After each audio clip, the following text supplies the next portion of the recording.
Oh, look, we've got people sorted. Hello. Hi, guys. This isn't awkward in here at all. Hello, Katrina. How are you? Hi, pals. Hi. Are you hosting us? Apparently, yeah. I've got about 60 of my best Such friends a phenomenal here. film, so special. It is now my honor to welcome, coming to us virtually, Kieran Hines, Jude Hill, Katrina Balfe, Jamie Dornan, coming to us from around the world, but here on stage, ladies and gentlemen, writer, director, and producer Kenneth Branagh.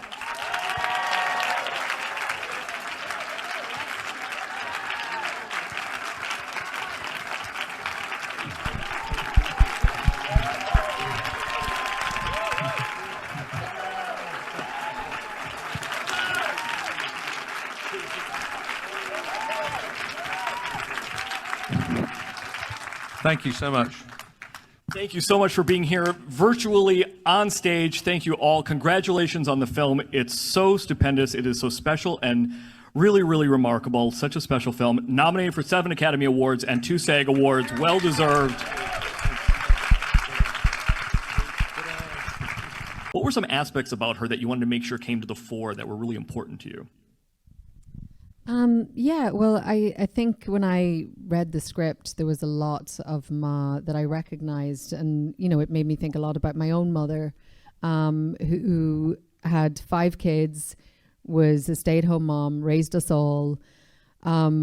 We moved to the border during the early 80s when the Troubles were sort of at their height, and so there was a lot of, she had left her close-knit family, she had left her support system, and I, grew up maybe not appreciating as much as I do now how strong my mother was and how strong women of that generation were holding the family together. And, I remember my mom having to budget the weekly wage and things like that. And so I, all of those things came flooding back. But what I loved about Ken's script and Ken's, this character that he had written was that there was all of this about being a mother and being a wife, and then there was just such a personal journey for her as well. Watching her struggle with those inner demons of fear, of feeling that she wasn't capable outside of these small streets of hers. I just loved that kind of, that she just felt he had explored every aspect of her, and the amount of respect that she was written with, that the enormity of what she was doing, the enormity of her responsibilities. I don't know, it was just a very beautiful portrayal. I think it was also, when I would put myself in her shoes, it's that thing of watching this world that these streets that everything start to change in front of you and not quite believing what's happening. And I think that's something, there was a real sense of, that frog in boiling water, where you just don't realize it's happening until it's almost too late. And I think that was such a huge part of Ma's journey, that she was holding on to this idea of what she believed this place was, and sensing everything changing around her. But it's that allowing yourself time for that to land within you, and then make a decision to do something about it. Jamie, there are similar but obviously distinct levels to Pa that sort of echo what Katrina was just talking about. I want to talk to you about the sort of the levels of parenting that go on. We see a father who's trying to kind of make sense of what's going on and explain it to his son, trying to be a good son himself to his father, trying to bring around the income that the family needs, but he's also got an escape plan for them in the back of his head. And it's almost like he's living on these different levels, isn't he, of what needs to be done, not just today or tomorrow, but next week, and what the future is going to bring, right? Yeah, I think that's right. I think there's so many moving parts to what's happening, not just what's arrived at their doorstep and what's changed their whole life, but even generally speaking, in a family life, the amount of things that change. Parents do get sick, kids do need attention in certain areas more than the other kids, marriages can be strained, there's all these normal elements of life, but then also he has the situation that is the beginning of this conflict. Little did he or they know that it would go on for 30 years. But I guess I always felt that he's grappling with this guilt of having to be away. I have an understanding of that as I'm a father of three. It's much more easier now with the way the world's set up and having a 2-week rule that I've only ever broken 1.5 times. Where I'm if I have to be away from my kids, we have things in place that it doesn't happen for a long time. And they didn't really have the luxury of that back in working class Belfast in 1969. But I think that knowing that you have to make your mark and be as present as possible when you're there with the family was very important, and essentially always putting the family first. And that's essentially what ends up happening, making sure that the family's safety is paramount above everything else, and trying to juggle that. And it's actually, I wanted to ask Ken, I don't think I've ever asked Ken at any point that, because I was thinking about this the other day, I wonder if, because then the beginning of the trouble obviously acted as a catalyst to like going away, but they had a foot in the door with his work in England anyway. But I wonder, would there ever have been a situation where you would have made the move anyway to England based on the workload and the opportunities that were there anyway without the conflict beginning? There's a question for you, Ken.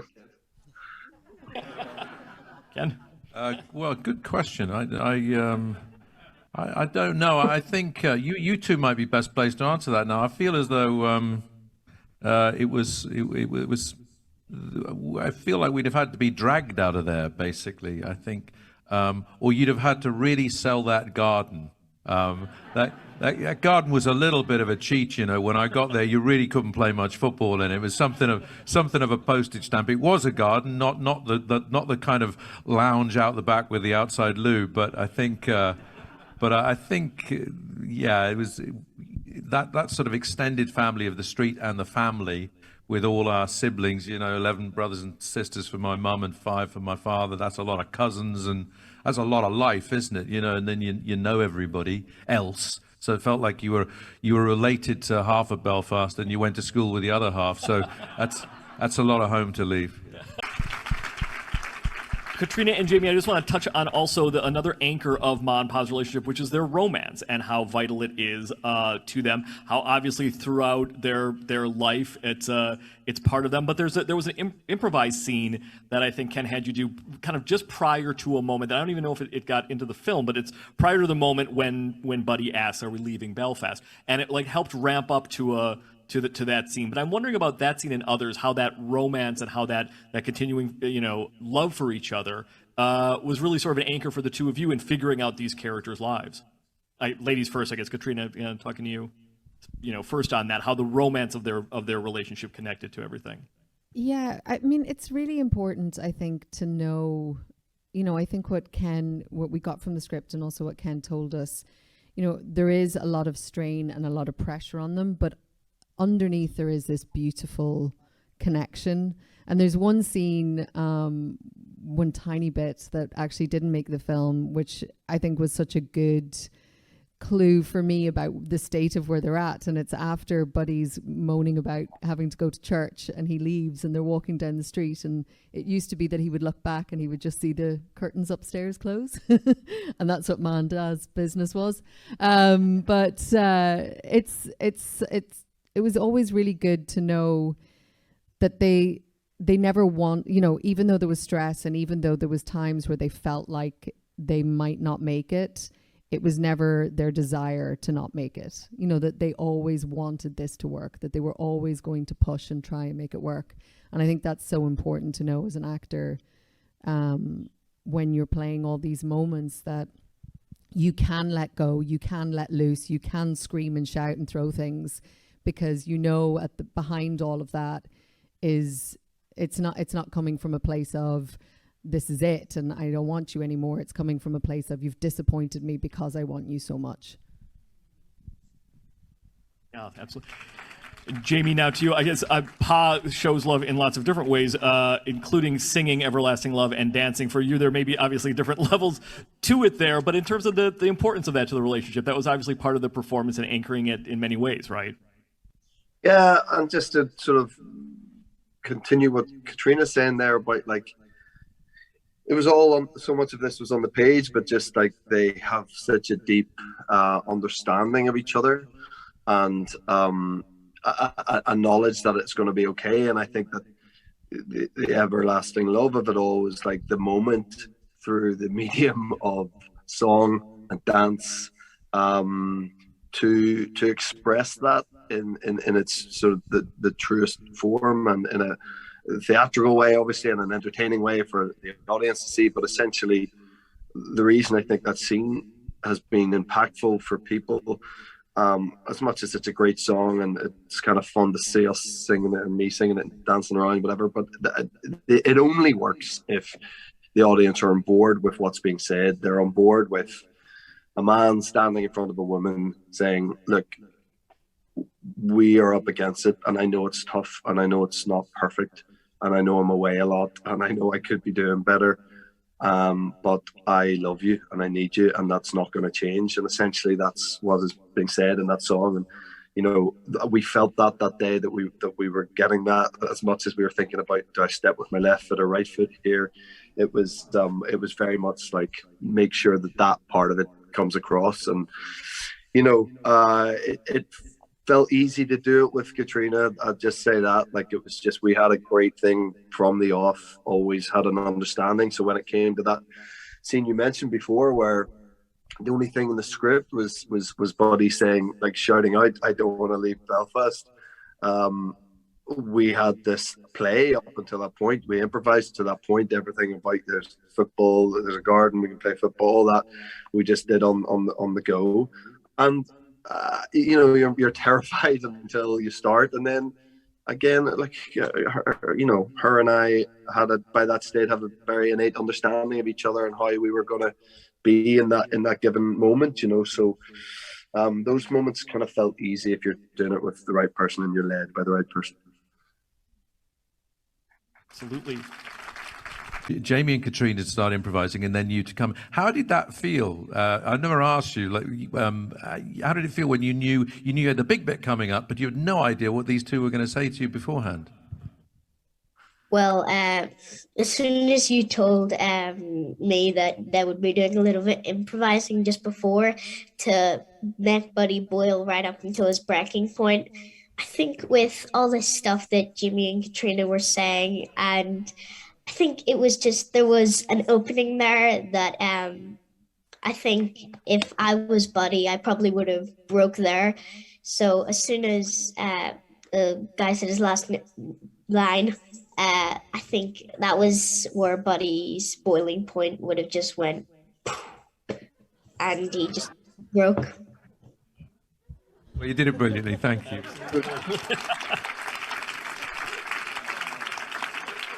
He's such a delight.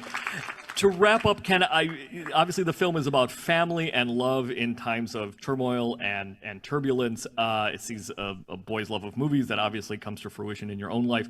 But I'm wondering if either during the writing of it and the directing of it, the making of the film, maybe you discovered something you almost didn't know, or maybe you looked at it a different way all these years, and you said, "Oh, wait a minute, this is actually this." There's almost a sense of discovery about yourself in the process of making the film.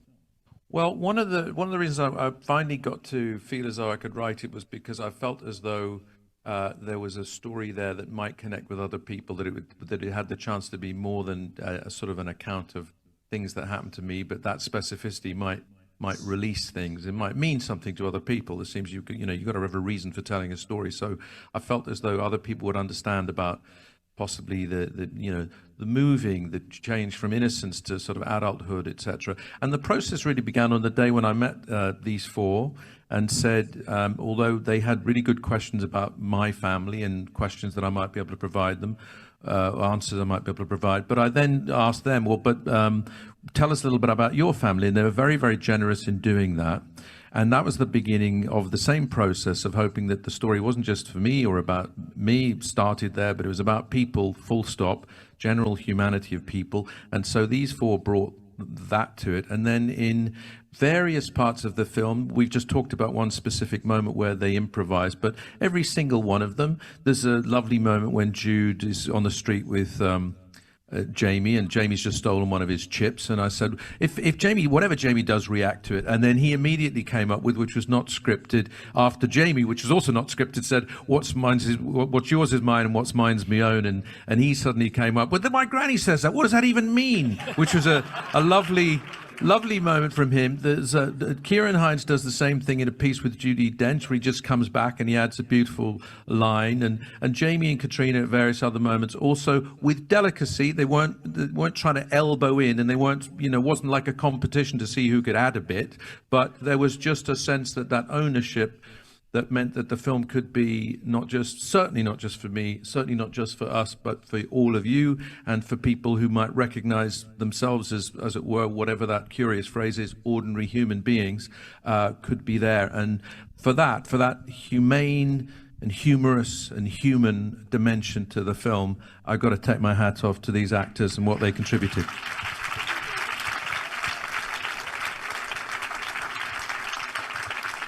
And they're amazing, and your personal story connects with all of us so beautifully. If I could ask everybody to stay in their seats for just a second, Ken has got another event to get to, but how about a huge round of applause, Thank please, you so for much, Kenneth everyone. Branagh, Jude Hill, Jamie Dornan, Katrina Balfe, and Kieran Hines. The film is Belfast.